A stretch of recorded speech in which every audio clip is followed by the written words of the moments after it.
De plus en plus de personnes s'intéressent au pouvoir des fréquences et un nombre croissant d'entre elles commencent à y croire, faisant écho aux connaissances des anciennes civilisations.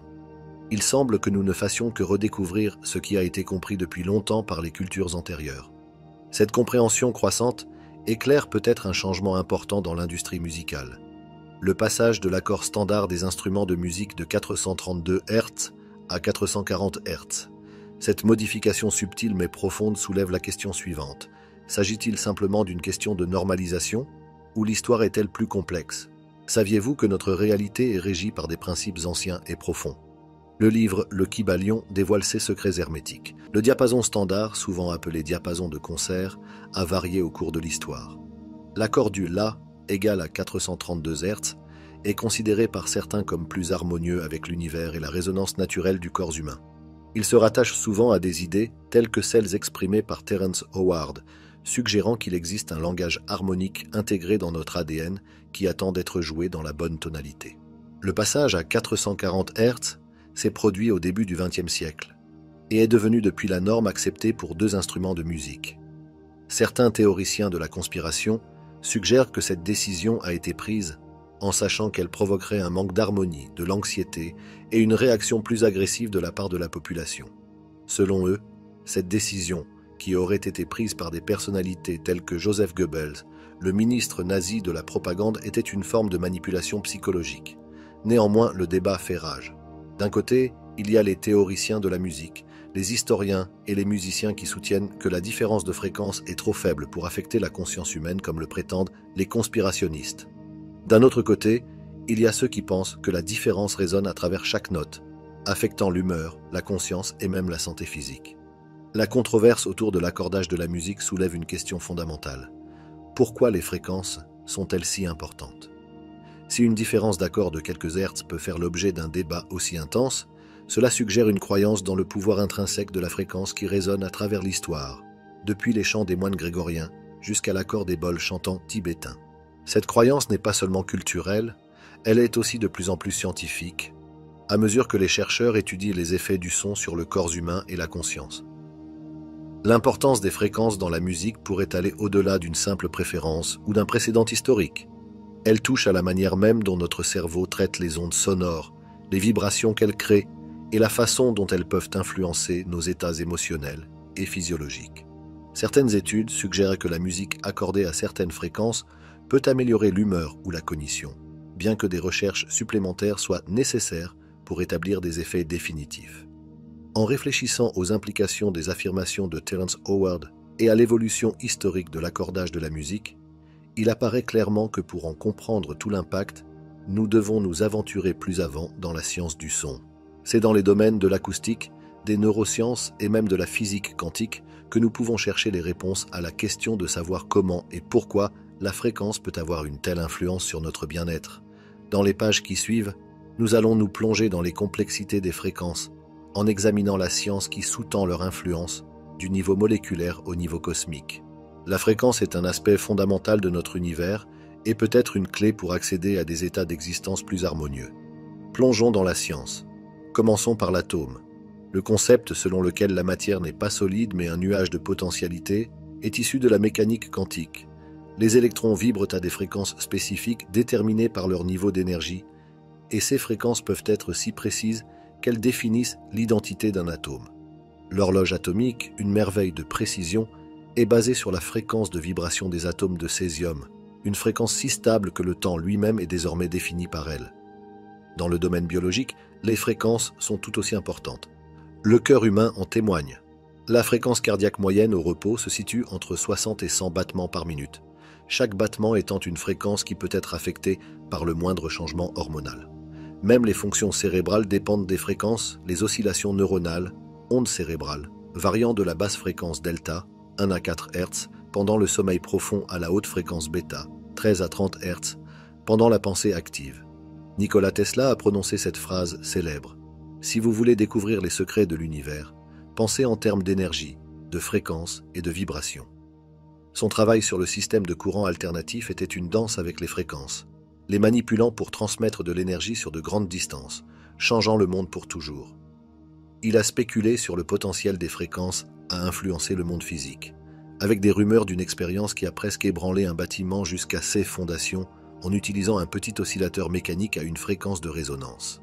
Le pouvoir des fréquences est évident non seulement dans la transmission de l'énergie, mais aussi dans leur potentiel de perturbation, lorsqu'elles sont déséquilibrées.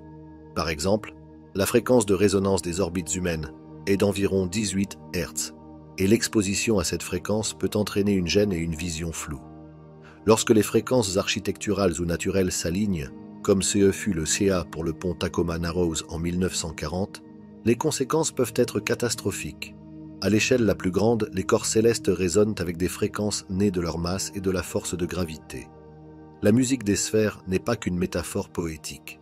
Les pulsars émettent une fréquence rythmique détectable lorsqu'ils tournent sur eux-mêmes, et le Soleil résonne de vibrations héliosismiques qui nous aident à comprendre son fonctionnement interne. Alors que nous nous penchons sur les implications profondes de la fréquence, nous réalisons que, tout au long de l'histoire, de nombreux scientifiques et visionnaires, de Tesla aux chercheurs modernes, ont tenté de faire comprendre l'importance cruciale des fréquences. Pourtant, dans le rythme implacable de la vie moderne, bombardé d'une myriade de problèmes et de distractions, ces idées révolutionnaires s'effacent souvent de la conscience publique. C'est comme si le bruit constant de notre existence quotidienne étouffait la musique subtile et profonde de l'univers que ces personnalités ont tenté d'amplifier pour notre bénéfice collectif. Cet oubli pourrait être l'une des plus grandes folies de notre époque, car si l'univers est effectivement composé de fréquences, leur compréhension et leur exploitation pourraient être transformatrices. Tout comme une simple note mal accordée peut gâcher une symphonie, un léger changement dans les fréquences qui régissent nos systèmes biologiques ou notre environnement pourrait avoir des conséquences considérables. Inversement, s'aligner sur les bonnes fréquences pourrait nous offrir un contrôle sans précédent sur notre santé, la technologie et le monde qui nous entoure. Tout au long de l'histoire, de nombreuses personnes qui se sont aventurées au-delà des paradigmes conventionnels de la science et de la société ont souvent vu leurs théories marginalisées et leur voix réduite au silence. Ce phénomène soulève des questions cruciales sur la nature du progrès et la suppression des idées novatrices. Prenons l'exemple de Nikola Tesla, dont le génie profond a révolutionné le monde de la physique et de l'ingénierie. Après sa mort, il a été largement rapporté que nombre de ses documents et notes de recherche ont été confisqués par des agences gouvernementales et l'étendue des travaux de Tesla est restée entourée de mystères, alimentant la spéculation selon laquelle certaines de ses idées révolutionnaires étaient trop transformatrices ou trop menaçantes pour être divulguées au public. De même, le cas curieux de Royal Raymond Rife, qui prétendait que sa machine Rife pouvait guérir le cancer grâce à une thérapie par fréquence, a été accueilli avec beaucoup de scepticisme et a fait l'objet de contestations juridiques, ce qui a finalement conduit à l'arrêt de ses recherches. Ses détracteurs affirment que sa science était défectueuse, tandis que ses partisans suggèrent que son travail a été sapé par une industrie médicale, qui se sentait menacée par ces affirmations. Dans le domaine du divertissement et de l'influence sociale, l'acteur Terrence Howard est un exemple contemporain. Connu pour sa carrière d'acteur, l'incursion récente de Terrence Howard dans le domaine de la physique alternative a suscité à la fois intrigue et dédain. La question de savoir si ses théories sur la structure de l'ADN et sa relation avec les fréquences sont valables est soumise à un examen scientifique. Néanmoins, sa brusque descente d'Hollywood fait froncer les sourcils. Il s'agit d'un modèle où les célébrités qui s'écartent de leur rôle habituel et défendent des idées radicales se retrouvent rapidement ostracisées. Ce schéma est étrangement familier depuis Wilhelm Reich, qui prétendait que ses découvertes sur l'énergie d'orgone pouvaient s'attaquer aux maladies, et qui a ensuite été emprisonné, jusqu'à des personnalités plus actuelles comme le docteur Judy Mikovits, dont les opinions controversées sur les vaccins et la virologie ont été fermement combattues par la communauté scientifique. Ces personnes sont souvent confrontées à une dichotomie. Soit elles sont des pionniers en avance sur leur temps, soit elles sont des aberrations dont les théories ne correspondent tout simplement pas aux preuves empiriques. La question qui se pose n'est pas toujours celle de la validité de leurs affirmations, mais celle de la réaction qu'elles suscitent. Le malaise de la société face à la remise en question du statu quo conduit souvent à rejeter les idées qui s'écartent du courant dominant. S'agit-il d'une réaction d'autoprotection de la part des institutions établies, ou d'un mécanisme qui, en fin de compte, entrave le progrès en étouffant l'innovation? Le rôle des médias dans la formation de la conscience publique ne peut pas être sous-estimé, en particulier lorsqu'il s'agit de la santé et de la science. La télévision et les médias, par leur couverture sélective, déterminent si les idées novatrices, comme l'impact des fréquences sur la santé, sont admises par le grand public ou reléguées dans l'ombre.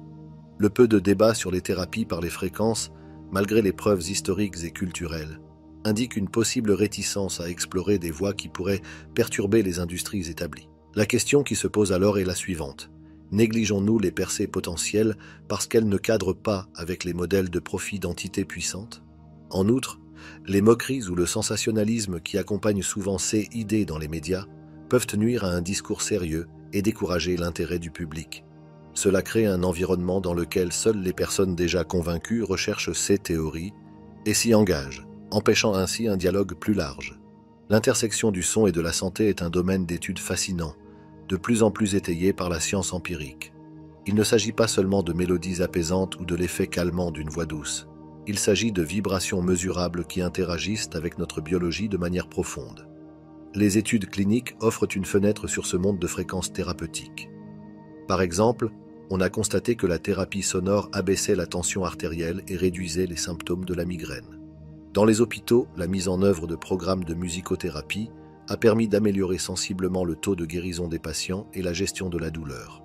Les données sont convaincantes. Certaines fréquences peuvent encourager la libération d'endorphines, les analgésiques naturels du corps et d'hormones de croissance, qui sont vitales pour la réparation et la guérison. Cette convergence des données et des pratiques anciennes devient encore plus évidente lorsqu'on examine l'utilisation des ultrasons focalisés de haute intensité dans la médecine moderne. Cette technique utilise des ondes sonores pour cibler les tissus, tels que les tumeurs, et les traiter efficacement sans incision. De même, la stimulation magnétique transcrânienne utilise des champs magnétiques pour induire de petits courants électriques dans des régions spécifiques du cerveau, traitant ainsi la dépression avec un succès remarquable. Bien qu'il ne s'agisse pas directement de son, c'est une autre forme d'application de fréquences qui donne des résultats positifs tangibles sur le corps humain. En ce qui concerne l'impact psychologique du son, il a été démontré que des fréquences et des rythmes spécifiques provoquent diverses réactions émotionnelles. Dans une étude, des participants exposés à des ondes sonores de 528 Hz se sont déclarés plus détendus, joyeux et créatifs. Cette fréquence d'amour résonnerait au cœur de toute chose, reliant notre essence spirituelle à notre existence matérielle. Si le potentiel de guérison du son est exploité à des fins bénéfiques, ses applications les plus sombres se cachent dans le domaine du contrôle et de la manipulation. Les armes soniques, comme les dispositifs acoustiques à longue portée, peuvent provoquer la désorientation et la douleur, et utiliser les fréquences pour maintenir l'ordre ou disperser les foules. Mais au-delà de ces applications manifestes, il existe une forme plus subtile d'influence auditive qui imprègne notre vie quotidienne. L'idée d'utiliser le son pour induire un état de peur n'est pas nouvelle. Les infrasons, c'est-à-dire les fréquences situées juste en dessous de la gamme de l'audition humaine, peuvent créer un sentiment de malaise ou d'inconfort. Ce principe est utilisé dans diverses technologies, depuis la conception des effets sonores dans les films d'horreur, jusqu'à des applications potentiellement moins bénignes. Les journaux télévisés et les émissions de radio sont souvent soulignés par des tonalités spécifiques qui peuvent subtilement influencer l'état émotionnel de l'auditeur. Ce n'est pas seulement le contenu qui peut créer de l'anxiété ou de la peur, c'est aussi le mécanisme de diffusion lui-même. Des tonalités rapides et aiguës peuvent créer un sentiment d'urgence ou de stress, tandis que des notes plus graves et prolongées peuvent induire un état de solennité ou d'inquiétude. Le pouvoir de ces sons ne doit pas être sous-estimé, car ils peuvent façonner la conscience publique et potentiellement manipuler les réponses de la société aux événements et aux politiques. Les implications éthiques de ces utilisations du son sont immenses. Si nous savons que le son peut guérir, réconforter et restaurer, il peut aussi, s'il est mal utilisé, contrôler ou provoquer la détresse. Alors que nous comprenons mieux toutes les capacités des fréquences sur notre physiologie et notre psychologie, nous devons naviguer entre les applications bénéfiques et les applications nuisibles. La clé réside dans le consentement éclairé et la surveillance éthique, garantissant que le pouvoir du son est respecté et utilisé pour le bien collectif. On ne saurait trop insister sur l'importance de l'auto-éducation dans ce domaine. Il est impératif que chacun d'entre nous aille au-delà de la surface, s'engage activement dans la recherche et explore la science par lui-même. À une époque où l'information est à portée de main, mais si souvent filtrée à travers le prisme d'agendas corporatistes ou politiques, l'enquête personnelle devient un outil d'autonomisation. En recherchant ses études, en s'intéressant aux données et en remettant en question les récits qui nous sont présentés, nous prenons le contrôle de notre propre compréhension et par conséquent de notre santé et de notre bien-être. Alors que nous naviguons dans ce paysage de sons et de fréquences, il est bon de se rappeler que les merveilles de la science moderne sont l'écho d'une sagesse ancestrale. Les cultures du monde entier se tournent depuis longtemps vers les vibrations de la Terre et les harmonies du cosmos en quête de connexion et de guérison. En cela, nous voyons peut-être la main du divin, une tapisserie de remèdes naturels tissés avec un soin méticuleux, qui attend notre reconnaissance et notre respect. Dieu, dans sa grandeur, nous a en effet laissé de nombreux outils pour enrichir notre existence. Le son, avec sa capacité à atteindre les profondeurs de notre être, est l'un de ces cadeaux. Qu'il s'agisse du bourdonnement apaisant de la berceuse d'une mère ou de la fréquence précise qui perturbe une cellule cancéreuse, le spectre du potentiel sonore est aussi large que profond. Mais pour exploiter ces outils, nous devons d'abord reconnaître leur existence, puis avoir le courage d'explorer leurs applications. La prise de conscience est le premier pas vers la transformation.